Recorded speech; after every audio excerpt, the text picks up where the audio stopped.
The first 2 rounds of the tournament are over, so I thought this would be a good time to do a mock draft for the 2025 WNBA season. This draft is a lot different from the 2024 draft, or even the future drafts in the next 3 years. This is more of a fit draft. After the trio of Paige, Olivia, and Dominque Molunga, the gap between the players that will be taken at the top of the first round compared to even the late second round is very small. Depending on which players could potentially fall in the second round, I could totally see a situation where multiple second-round picks are better than some first-round players. For the purpose of the mock draft, I'm going to keep the players who have extra eligibility left to a minimum. I'll revisit this in a few weeks when we know exactly which players will be coming out and which ones are not. But now that's out of the way, let's get started. With the first pick, the Dallas Wings select Paige Bueckers. There's no scenario where Paige Bueckers won't be the first pick. Even if there was a player that was better than Paige, which I don't believe there is, the popularity and economic value alone would be enough for Dallas not to consider anyone else. The only concern about Paige Bueckers for me is her injury history. Paige is a 6-foot guard who can score at all 3 levels on ridiculous efficiency, play multiple positions at a high level, has a high basketball IQ, and is a good defender. She's averaging 19 points per game, just under 5 assists, while shooting an incredible 50-40-90 split. Her ability to score the basketball with a ridiculous 4-to-1 assists to turnover ratio makes her a unique prospect. But what's even more telling than her stats is her impact on winning. A UConn team with Lulu Lopez, Aaliyah Edwards, and AZ Fudd couldn't make it past the Sweet 16. Paige Bueckers had made the Final Four in the 3 NCAA tournaments that she played, and the way they are looking now, they could very well be back. There's no way Dallas is considering taking anyone else, especially after the disaster of the Luka Doncic and Anthony Davis trade. I went back and forth between who Seattle might take at the number 2 pick. Olivia Miles and Dominque Molunga would both be great picks for them. But I think the deciding factor will be the success of Ezi Magbagor. I think they'll try to recreate that with Dominque. It also helps that Dominque has stated that she wants to come over and play this season, which was by far the biggest concern when drafting her. She has a very strong argument for having the highest ceiling out of any player the draft. She's a 6'6" big who can move like a guard, is athletic, and is very skilled for a 19-year-old. Dominque and Olivia don't help with fit, as they already have a point guard in Skylar Diggins, and their front court is already filled out. But drafting for fit at the number 2 position is a horrible idea, especially considering that they gave up Jewel Lloyd to get this pick in the first place. They have to take whoever they believe is the best available player. If Olivia Miles declares for the draft, there's not a situation where the Mystics can lose. If Seattle takes Molunga, Olivia is the no-brainer choice. Olivia Miles has been struggling lately, but not taking her in the lottery would be outright foolish. High-quality point guards are too rare in the WNBA to pass up on one that has shown they can compete on the next level. And there's not a point guard they can get in the 2026 draft that will be as good as Olivia. Olivia Miles' defense is awful, which is undeniably a concern, but she does so many other things on a ridiculously high level. What makes Olivia so special is she not only is able to recognize the right reads, she's able to make the perfect pass to capitalize on her elite court vision. She's great at making passes through tight windows or throwing no looks to cause misdirections to throw off the defender. She's an incredible ball handler with a good driving package, but what really sticks out is the massive improvement in her shooting. She's shooting 40% from 3, and many of the threes she takes are off the dribble. In the WNBA, her 3-point percentage probably won't be 40%, but I don't think her shooting is a fluke. A player doesn't wake up one day and shoot a high percentage from 3 on over 170 attempts. It's clear she put in some work in the offseason. It's very hard to imagine a scenario where the Mystics don't end up with Sonia Citron. They have 3 draft picks, and she's the perfect glue player. If they end up getting Olivia, having a teammate that's played with her for several years will make both of their transitions easier to the WNBA. Even if Olivia decides to stay in college, Citron's skill set will be able to support whoever they draft. A lot of players in the draft class fall under 2 categories. They are either really talented offensive players who are traffic cones on defense, or they are an amazing defender but are littered with offensive deficiencies. Citron is one of the few players in this class who is great on both ends of the floor. After Paige Bueckers, Citron is the most bust-proof prospect out of this class. It's very hard for a 6-foot, 3-and-D player not to be effective in the WNBA, especially when they are unselfish and patient. Worst case scenario, she'll be a serviceable bench piece. Best case scenario is that she's a longtime WNBA starter. Realistically, she's not going to be an all-star, but her skill set will allow her to be an Alicia Clark player, where she has a very long career. With the number 5 pick, the Golden State Valkyries take Kiki Iriafen. Kiki has had a very up and down season. There's games where she looks like she should be the number 2 pick, and there's other games where she doesn't look like she should be drafted in the first round. The first 2 tournament games are the perfect example of this. In one game, she goes 6 for 15 from the field. Then the game right after that, she goes 16 for 22 from the field. I see her mocked to the Mystics a lot, but that doesn't make sense to me.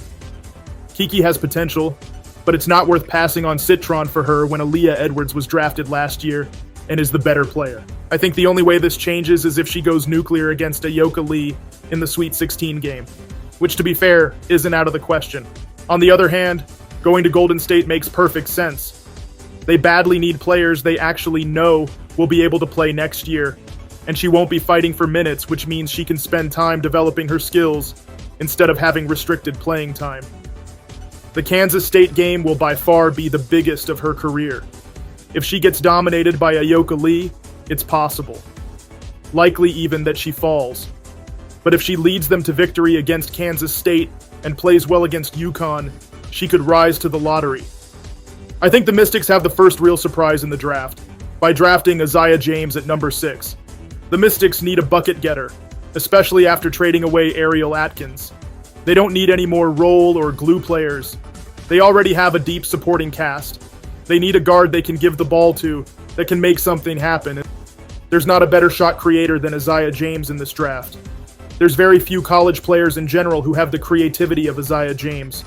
There's a smoothness and rhythm to her game that you just can't teach. She has a deep bag and isn't afraid to use it.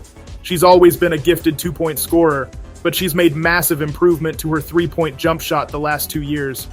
That's the difference between her being in and out of training camp and being an effective professional basketball player. Realistically, Aziah James is not going to be good enough to be the Mystics' go-to scorer day 1, but they are in rebuild mode, so she has years to figure it out. Worst case scenario, she can be a microwave scorer off the bench. Her ability to take over games and be able to cook against any coverage defenses throw at her is too good to pass up on. If Aneesah Morrow had a better jump shot, I think she's easily a lottery pick.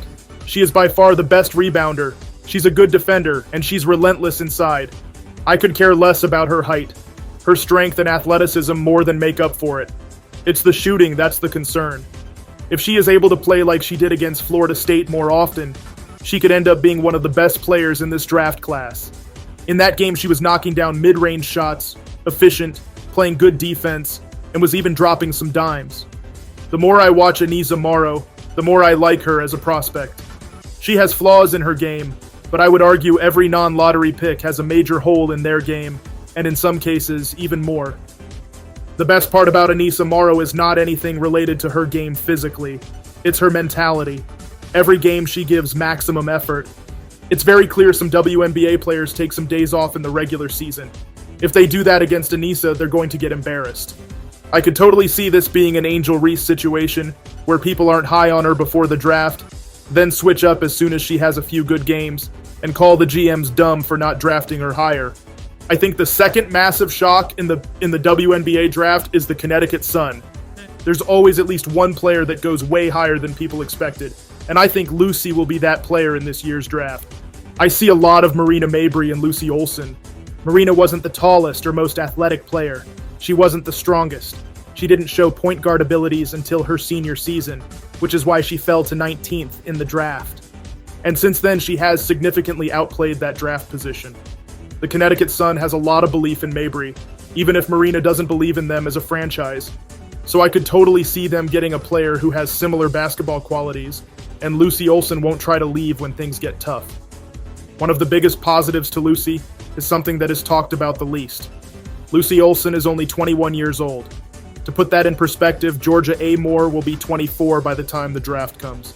Haley Van Lith and Sarah Ashlee Barker are 23 years old. And I would argue Lucy at 21 years old was without a doubt better than all of these players when they were 21. Day 1, Lucy Olsen probably won't look like a WNBA player. There's a chance she's a bust. but there's also a chance where she becomes a fringe all-star. If she gets on a team where she can take her time and develop, which would be Connecticut, she can become a quality starter in this league. There's something to be said about a player who takes on the pressure of coming after Caitlin Clark and playing in packed arenas every home game. She learned a completely new system and played in significantly tougher conference than she was used to, and was able to adapt well. Her adaptability is what will help her be successful on the next level. I think the draft pick that will be most influenced by tournament performances is the number 9 pick that the LA Sparks have. But based off what we know as of today, I think they would go with Tehina PaoPao. Lynn Roberts wants a team that shoots a lot of threes, and they just hired Mike Neighbors as an assistant coach who is known for having a team that chucks threes. What better fit for that type of situation than PaoPao? She's from California, and she has been one of the best shooters in college for a long time. However, there are some concerns. Her three-point percentage dropped to 37% this season, which is a steep drop-off from last year. Even though she was great defensively against Indiana, throughout her 5-year college career, she has not been great on that side of the ball, which is why I think a good tournament run is crucial to her being a first-round pick. She doesn't need to score 1,000,000 points, but she needs to hit big shots and look good defensively. Being a key piece for South Carolina will guarantee that she will get drafted somewhere, but how well she plays in the last few games will determine where she falls. With the 10th pick, the Chicago Sky select Georgia Amoore. Georgia is not someone I've always been high on, especially as a WNBA prospect, but I've been very impressed by her this season. A lot of guards who transfer to the SEC get overwhelmed by the speed and physicality, and have a significant drop-off in their performance. But Georgia Amoore was able to adapt and thrive in it. From a fit standpoint, it makes so much sense. No one can maximize her strengths and hide her flaws more than the Chicago Sky. She's a very streaky shooter, which will give them much-needed spacing when she's on. While she's off her game, Angel Reese and Cardoso will be able to recover a lot of her misses. She has 5 years of experience feeding great post players, so she won't have a problem setting up Angel Reese, and Chicago will have a player that can actually make good entry passes to Camila Cardoso. Having Angel Reese and Cardoso will be able to hide her defensive deficiencies because of how good their help defense is, and she's going to be able to get mentored by Courtney Vandersloot, another undersized, skilled guard. It wouldn't shock me if they go with Haley Van Lith, as she's more marketable and has played with Angel Reese. But Georgia is far and away the best passer after Olivia Miles and Paige Bueckers, which I think will be hard to pass up on.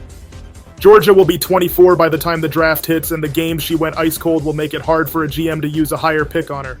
But I think it's good value for Chicago at number 10. Sarah Ashlee Barker is a player that I've been critical of in the past, but I really liked what I've seen from her this season. She's a true 3-level scorer, has made noticeable improvements to her passing, and is a good defender. She's one of the very few all-around players in this draft. She plays positions 1 through 3, can do well with the ball in her hands, moves well off the ball, and her 6-foot frame allows her to guard multiple players. Originally, I had her going 19 to the Fever, which I think would have been amazing value, but after her performance against Maryland, I see zero chance of that happening. I could see the Lynx getting Sarah and having her and Grace Berger battle it out for a spot on the roster. Grace is a better shooter and passer, but Sarah is a better scorer, defender, and rebounder. Now, there's one aspect of her game that's very concerning, which is the turnovers.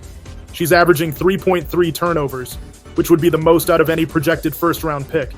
Even in her amazing game against Maryland, she had 11 turnovers.